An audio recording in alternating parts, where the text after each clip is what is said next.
about joy on this Advent day, right? This is the week of joy.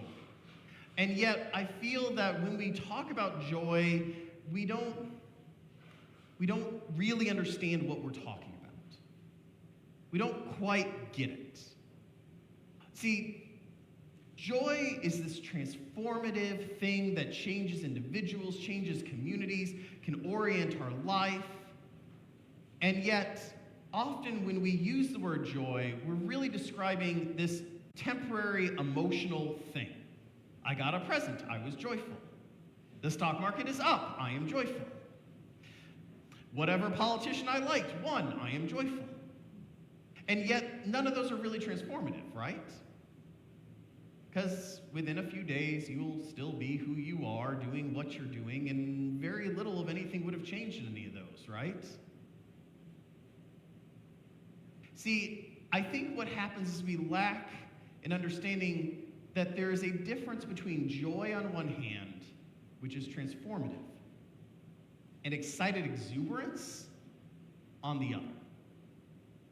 I like this term. It's an economic term. It's one of them I learned in my many economics classes, having a minor in economics, this idea of excited exuberance. And this pursuit of this feeling of excited exuberance, I've watched over and over, whether or not it was when I was in finance or as a pastor, people pursue it, and there's nothing wrong with it. But if you pursue it to the detriment of joy, it becomes a problem. I saw this first in finance, okay? In finance, I would see this, right? You'd have these clients that would call you and be like, the stock market's up so many percentages, I want to buy. And I'm like, why? You want to buy when it's down, sell when it's up, right? Like, that's the fundamentals of all investments that you sell. And yet everyone does the opposite because it gets so excited. Because the stock market will go up forever until it doesn't. The housing market will go up forever until it explodes. Everything goes up forever because we're so excited until it then turns around and hurts us, right? See, that excited exuberance has a danger.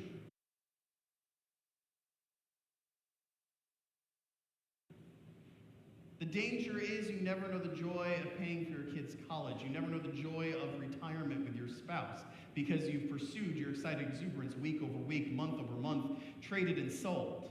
I saw this over and over again.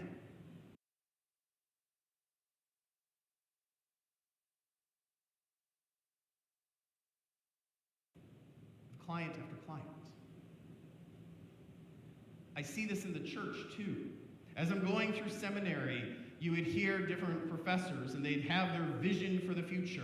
But it all came down to, here's my vision. It might be on the right, it might be on the left politically. And then someone would inevitably stand up and say, what about the other half of America that doesn't believe what you just said?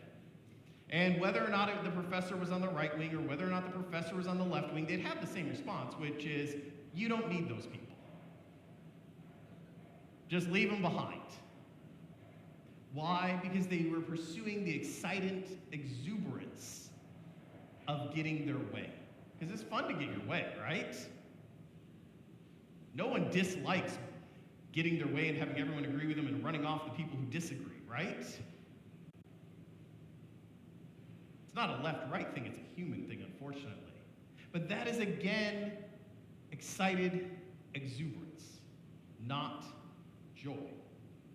And again, if you just chase off half the country, they will come back at some point from either the left or the right. Or you'll destroy the community you loved in the first place. In the church, you just shift around people, right? I bring this up today because we see this wonderful contrast of excited exuberance on one hand, which has its role, and true joy on the other. Mary is the hero of Christmas Eve. No doubt about it. Elizabeth, though, is the hero of Advent. Why? See, Mary, when you look at her, when you have this moment where you have the clearest view of her is at the moment of the Magnificat, right? An angel of the Lord has come down and said, I have got this plan for you. Will you accept it? Or more precisely, God has this plan for you. Will you accept it? And Mary not only is like, yeah, she's like, yep, we're tearing tyrants from their thrones. We're doing this thing now. I am so excited. Mary likes excited exuberance. You want that in someone who's a prophet. But there's a cost to it, right? The cost is no one likes her. We know that on Christmas Eve because she's in her husband's hometown and no one will give her a place to stay. We know that because her mother is not there on this day or would have been noted. We know that because where's Mary's dad? Do we ever hear from him? No. You know who Mary does see?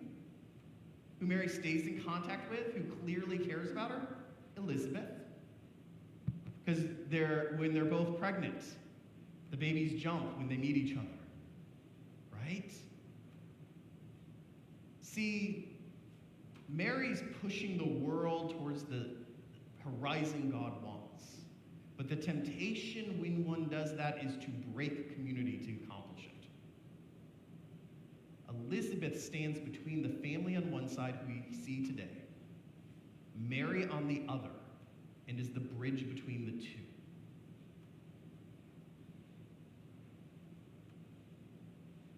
See, she knows that if at the end of the day the family can't make it along, if at the end of the day the community and neighbors can't move and hear Mary, Mary will end up being a voice in the desert by herself.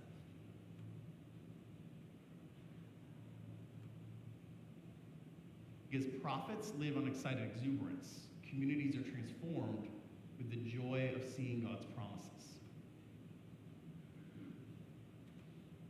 What's really funny to me is the roles switch with the kids. Right? John is literally a prophet out in the desert saying, you all are sinners. You are all snakes. Go get baptized, right? Eating like wild honey and locusts as a diet and living in camel hair all day. I mean, he's a weird dude. Okay? He's definitely not being invited to anyone's dinner parties. Okay? Because he's out there following excited exuberance, chasing after God's horizon, which isn't bad. But you know who the world needed? They needed Christ. You know what Christ did? You know what Jesus did? Is he was the bridge between the world that is and the horizon John is pointing towards, and worked to drag everyone along. He preached, he talked, he took never-ending patience with his own apostles. I mean, look at Peter. Because he understood that you have to move towards that horizon slowly and steadily,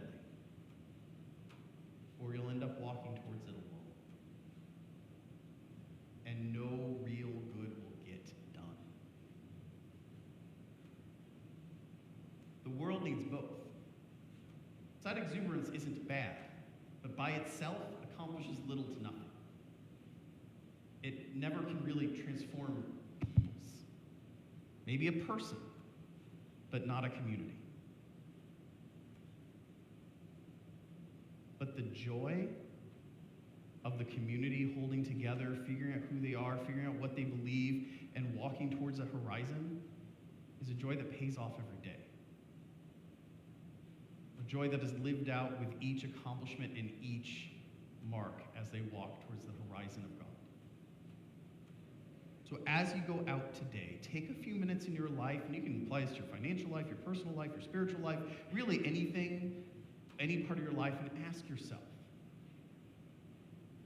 is your balance of excited exuberance and transformational joy good? Are you excited and walking towards the horizon?